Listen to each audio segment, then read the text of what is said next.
was Don't give her the gradually razor, getting she's gonna thinner. cut herself. That's when I saw a razor Oh, conveniently man. sitting on the floor right next to me. I picked it up and unconsciously tossed it Don't, over man. as I said, "Here, Have some common can you sense. please calm down now?" I could hear Miwa psychotic. What's going on, YouTube? Hopefully everyone is doing good today. And welcome back to another Horror Shorts. Hopefully everyone's summer is doing fine. And I want y'all to tell me down in the comments below, what is your favorite part about summer right now? Now with that being said, let's go into our first video.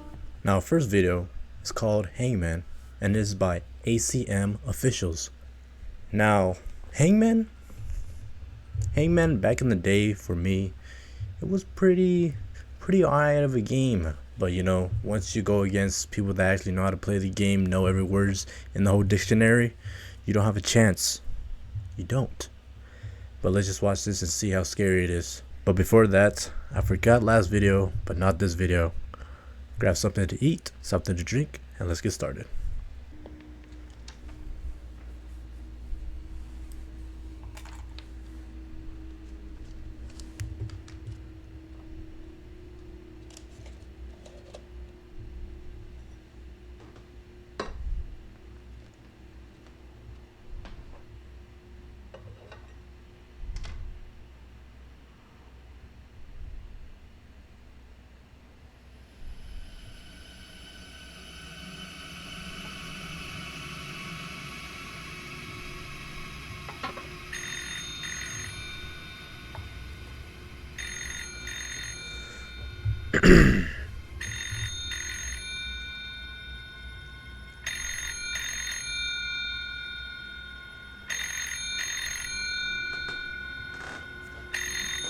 Do those actually work? Those can connect to a wire, a spring. But do they actually work? If you actually talk to them, can somebody hear you from the other side of the can? I don't know, but I've just been wondering that for a while. Hello?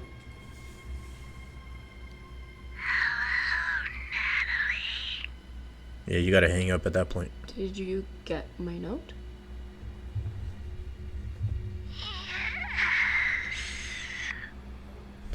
And Don't smoke.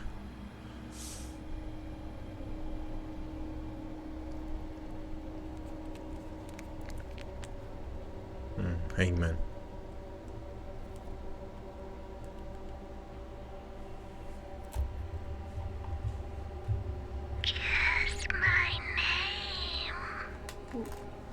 what happens if I guess it?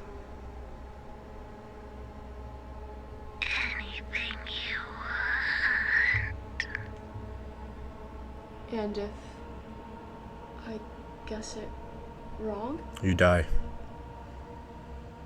I get what I want. And you already know what she wants. Which is?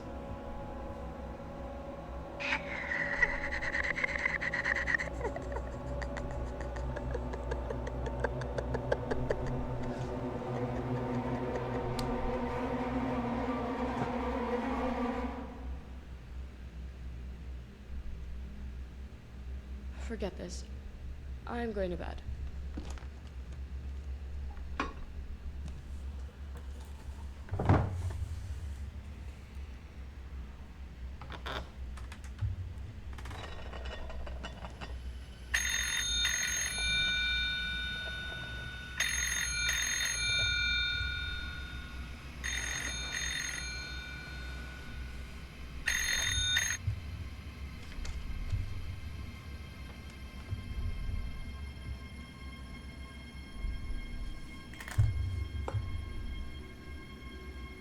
I can make you the most popular girl in school. And I just guess your name? Yes. No tricks. No tricks. Fine. P. Very good. M. Try again. N. Try again. Slow down. O. Actually think about it. P? E. Very good. Pepper? L. Try again. Pepper? S. Very good. G.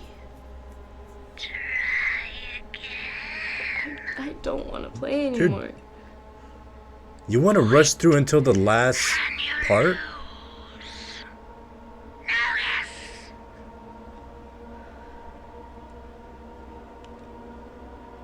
D.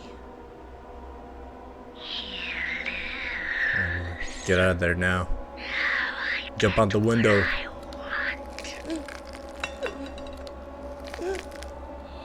Damn.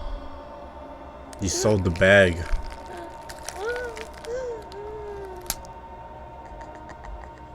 Oh, Casper. Casper, the friendly ghost, the friendliest ghost you know. Though grown-ups might cover him with Alright, welcome back. You know, we gotta, we always have to put in a horror shorts, you know what I'm saying? This one is 4 true urban legends. Urban legends are basically true stories that most people believe back in the day. Let's start this. Big thank you to Honeygain for sponsoring this video. Honeygain is an app that makes you money while you go about your day-to-day routine. At work, Honeygain just made you some money. Busy binging scary Honeygain. movies? Nice Indeed. promotion. Businesses use your network to collect. Honeygain does not for huge lines to the profit.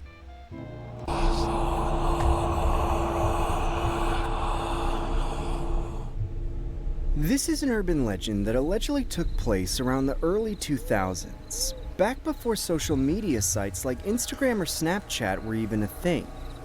The source for the story was shared through the victim's roommate, who claimed that the following events were in fact true, and that they occurred within the residence he and the victim had lived at.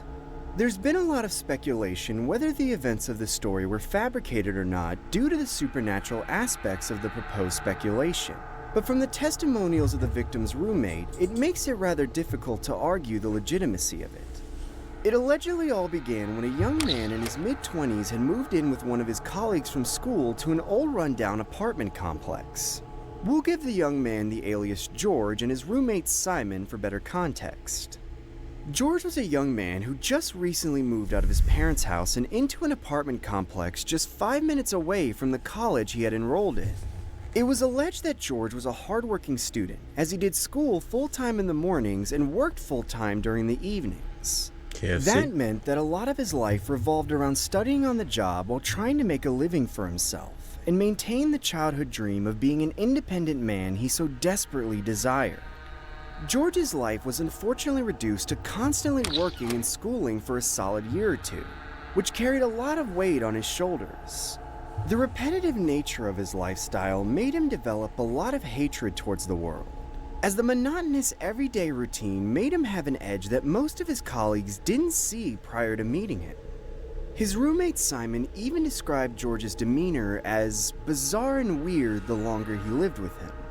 Here's when the story takes a bizarre turn. Simon claims that the cause of George's odd behavior wasn't from school or work. He claims that it came from a cursed VHS tape that was played by George when Simon was out with his group of friends one night. The VHS tape was allegedly discovered by Simon when he came out of a local Blockbuster after renting a movie to take home. Simon then saw a tape sitting on the sidewalk in front of the store. What movie is this? The tape had no movie label on it, just a white strip on the edge with the words, "Play Me." Simon took the tape home as he figured it could be useful for recording a movie on his television. He then heads home and begins watching the movie he had initially rented. "Hey dude, I'm gonna head to bed, so I'll see you at class tomorrow." "Have a good night, dude. After I finish this movie off, I'm gonna check this thing out." "Check what out?" "This VHS. I found it on the street and it says play me." Weird. Well, I'll see you tomorrow, dude. Have to wake up early for class." "Alright, later, dude." Simon then takes out the movie from the VHS player and pops in the Play Me tape, as his curiosity started distracting him throughout the film. The tape then begins to play. What ends up appearing on the TV was something Simon described as extremely bizarre and unsettling.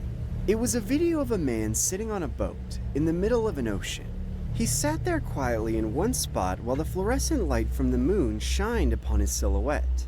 According to Simon, the film looked like some sort of strange stock footage that a low-budget creator had whipped up. What the hell is this crap? Who the hell wants to watch someone sitting on a boat for hours? What did you say? What the hell was that?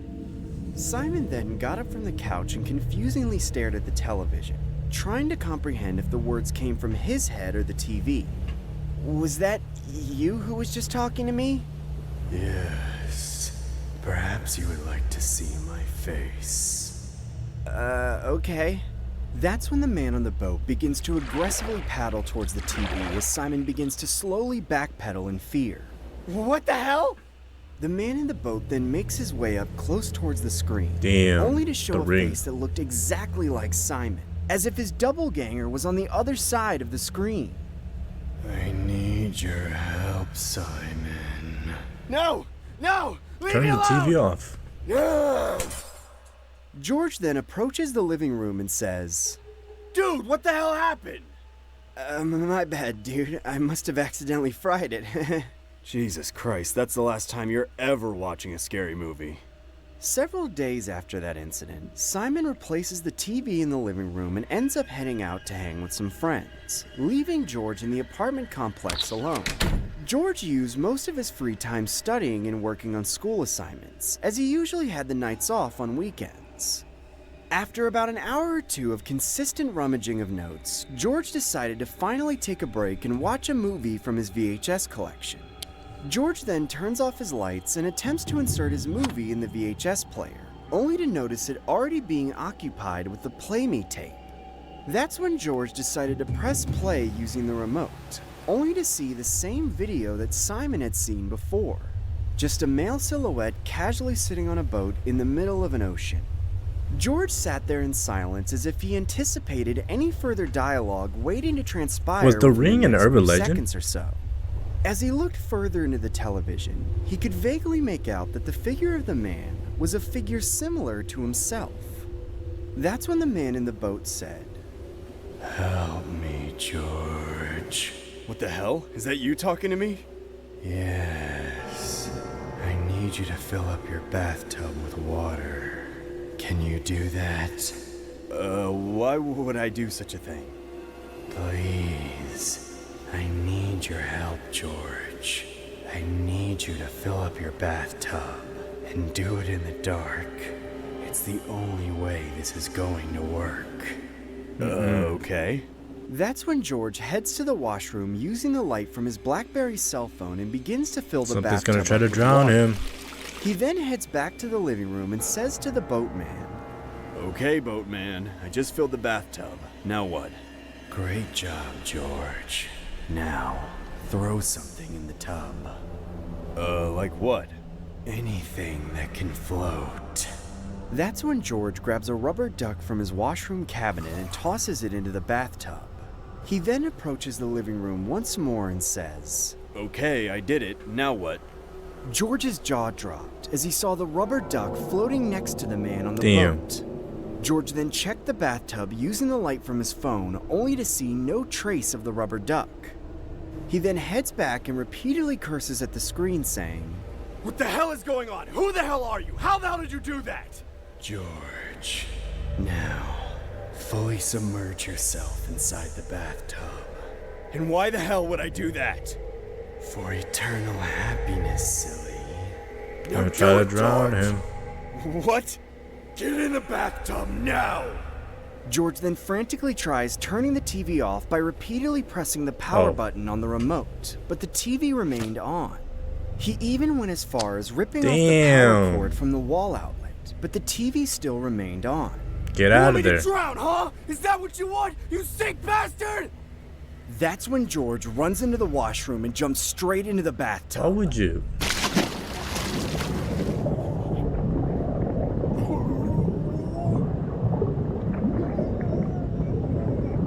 Why would you do that? No way. What the hell? Where the hell am I? Somebody help me! Help! And that's the story of the great urban legend of George. Some say the man he is today is the man that was once trapped in the video, as his former school colleagues claim that he had suddenly became timid and quiet. George's roommate Simon even testified to George's sudden change, mentioning how he has behaved different since and how he thinks the tape had something to do with it. In conjunction with the other testimonies from George's colleagues, Simon's final statement about George read, "I wish George good health and prosperity.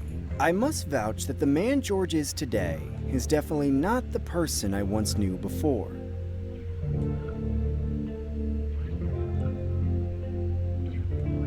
Damn. Alright, this is gonna be the last one They since... say that burning in a heaping ball of fire Since is that last one deadlier was than pretty drowning long. in a pool of water, but I digress. As the thought of a huge body of water always triggers my paranoia whenever I'm out in public. Ambient sounds from the ocean or raindrops falling from the sky leave the pulse on my temple throbbing in a meticulous manner. I even find it difficult maintaining my everyday hygiene practices. The simple use of water from the sink or the spouting drops from my shower head always left me curled up in a corner, like an adolescent child attempting to jump off a diving board into a public pool. The development of fear grew stronger over the years, which kept me isolated and timid towards others, as I am still left traumatized till this very day.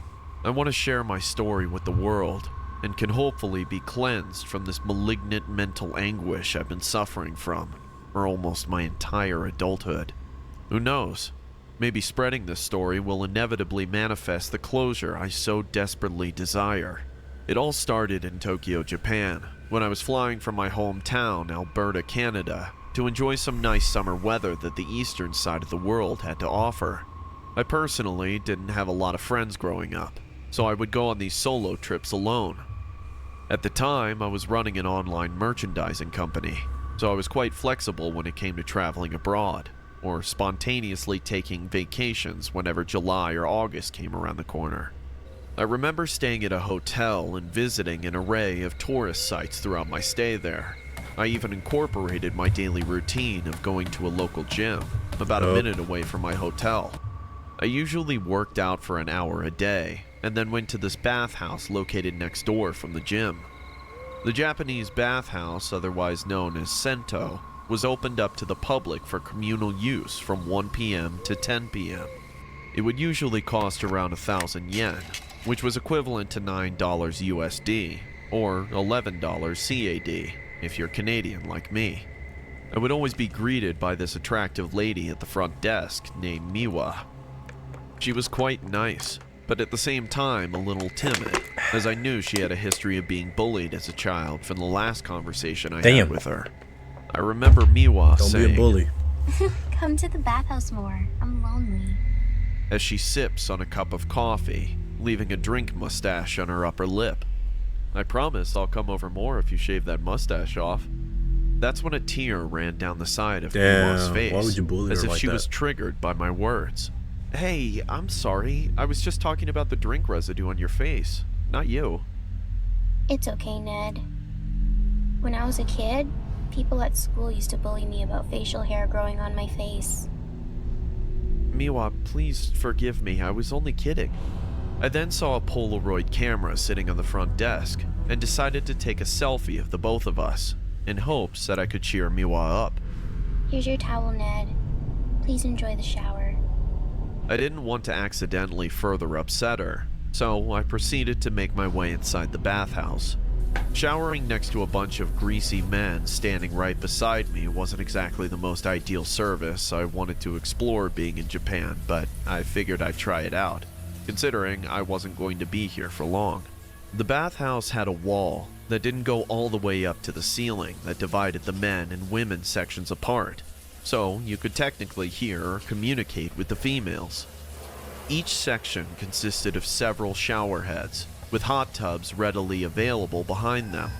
I remember spending the majority of my trip sightseeing and eating out, so working out and showering at the bathhouse was a rare occurrence. One night, I was in my hotel room watching some television with the lights turned off.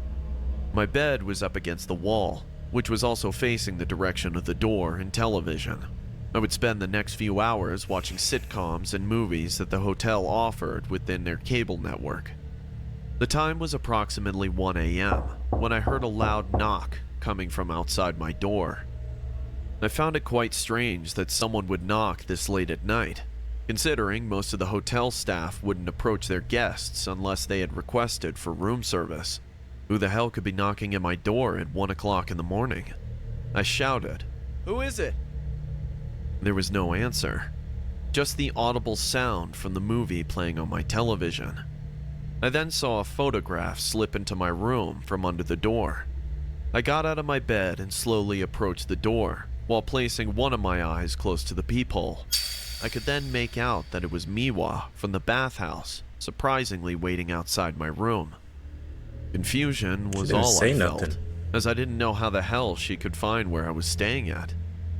I then opened the door, only to see no sign of Miwa. No, you let her spirit I remember in. looking at both sides of the hallway, just to make sure I wasn't hallucinating or seeing things. That's when I went back inside my room and picked up the photo that was slipped underneath my door. There lied a photograph of Miwa and myself that was previously taken the last time I was at the bathhouse. A handwritten message on the bottom right corner of the photograph read, "Come to the bathhouse more. I'm lonely," with a smiley face right next to it. Didn't she have a red I figured top? I'd shoot my shot, considering I didn't have much time left on my vacation. I began changing into some outdoor clothes, packed my bag, and eventually made my way outside. Again, the bathhouse was located about a minute away from the hotel, so getting there wasn't much of a hassle. I felt a little uncomfortable meeting up with Miwa this late at night, but I carried on as I didn't mind some late night action on my last days here. As I made my way through the entrance of the bathhouse, I could see Miwa standing behind the front counter with a sadistic smile on her face. I was a little taken back and borderline about to split when she started waving me over by saying, "Ned, come here." I approached the front counter and said, "Hey, Miwa, you slipped this photograph in my hotel room, right?" Miwa nodded her head yes, and then I asked her, "Okay, how did you know where I was staying at?" She just stared at me with a gaunt, expressionless look, as if she had seen a ghost or something. "I bet you were following me around town, weren't you?" Miwa then grabbed a towel and handed it over to me. She then said, "Take a shower, I'll meet you on the other side." Okay. I then went into the bathhouse, changed out of my clothes, and proceeded to take a shower, as I heard someone enter through the other side of the wall. I didn't know if it was Miwa, as the wall separated our respective sides, so I began to shout, "Hey, Miwa, is that you?" "Yep, it's me." I could then hear her turn on the shower. I didn't know exactly what her sole purpose was of having me come all the way here, so I said, "At night too?" "Hey, Miwa? "Yes?" Why did you want me to come here?" "I want to spend time with you, silly. Now can you pass me some soap?" I don't know if I have any." "Look behind you on the floor. There should be a bar of soap." How did she know that? I then How grabbed did the she know bar that? of soap and shouted, "Here," as I tossed it over the wall. About 10 seconds later, Say that last Miwa second. makes another strange request, saying, "Ned, can you now toss over the razor? I want to shave my mustache." "Huh? Miwa, you don't have a Give me the razor! Give me the razor! Give me the razor! Don't give her the razor. I She's began gonna cut to feel herself. claustrophobic, as the room felt like it was getting smaller and the air was Don't gradually give her the razor. getting She's thinner. gonna cut herself. That's when I saw a razor conveniently man. sitting on the floor right next to me. I picked it up and unconsciously tossed Don't, it over man. as I said, "Here, Have some common can you sense. please calm down now?" I could hear Miwa psychotically laughing while shaving her face in a vigorous fashion.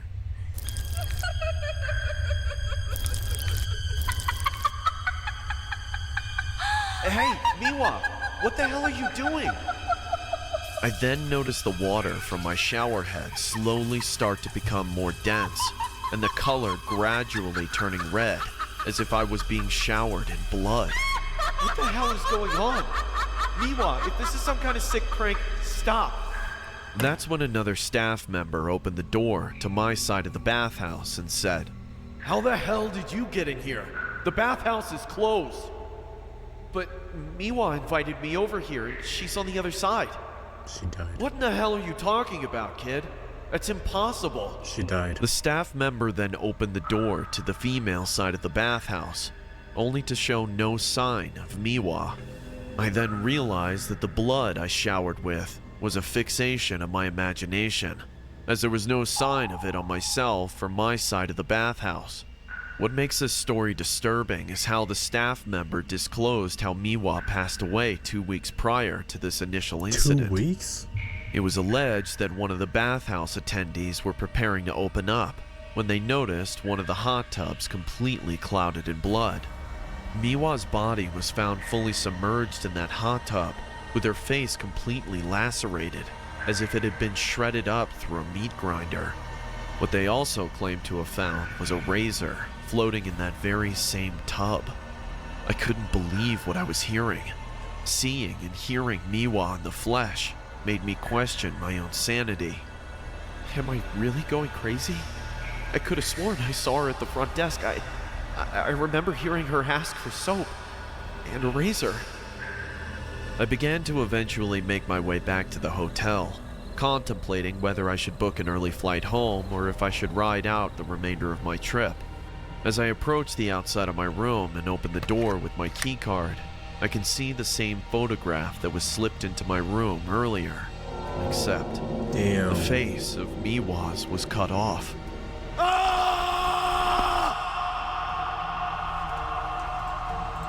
Alright. That wasn't half bad. That was not half bad. I ain't gonna lie. These urban legends are pretty nice. I'll give this week